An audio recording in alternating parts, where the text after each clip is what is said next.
I've made eggnog chocolatey, I've made eggnog caramelly, and I even turned eggnog into a pie. Some of you are probably thinking that I've ran out of ideas to turn this Yuletide drink into something crazy. Well, guess what? Just like half of America last month, you thought wrong. Today, we are going to make butterscotch eggnog. And it's not as complicated as you think. Okay, it's a bit complicated. Don't worry, you don't need a PhD in calculus to make this.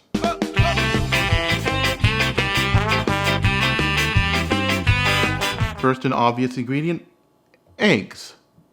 And while you can add them to our eggnog raw, but take it for someone who got very bad food poisoning on Christmas Day.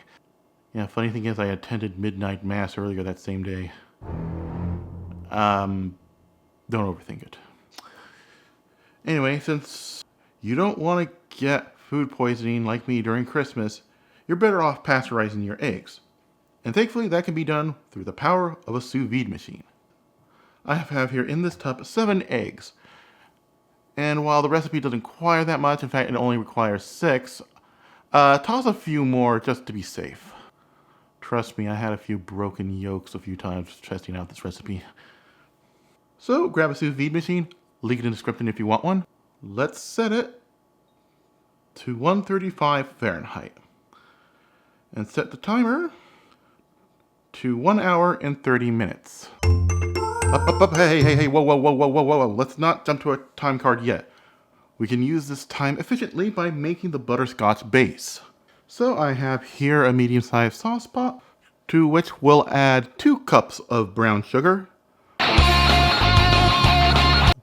8 tablespoons or 1 whole stick of unsalted butter, half a cup of water, and 1 tablespoon of light corn syrup. Whisk this together on medium-high heat.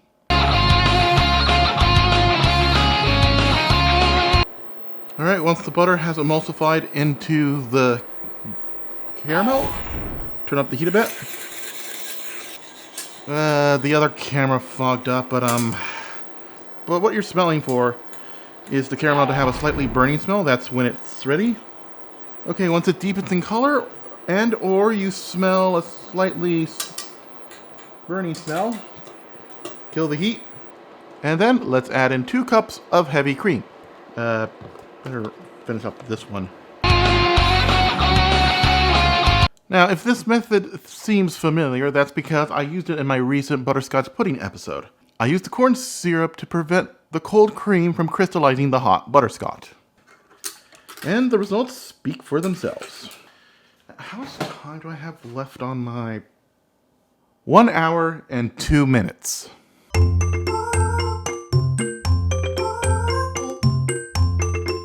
Okay, after some time, our eggs are done pasteurizing. So, being careful, let's grab them out of our hot water and put them into an ice bath. And now we can quickly, and I do mean quickly, assemble our nog. So, let's crack in 3 whole eggs and 3 egg yolks. Alright, let's blend the eggs on low speed. Then let's add 3/4 cup of brown sugar.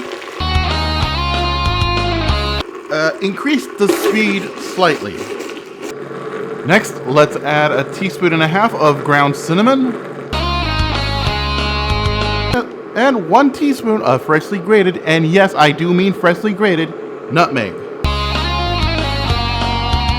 Do it, otherwise you're getting cold for Christmas and I'm trying to reduce my carbon footprint.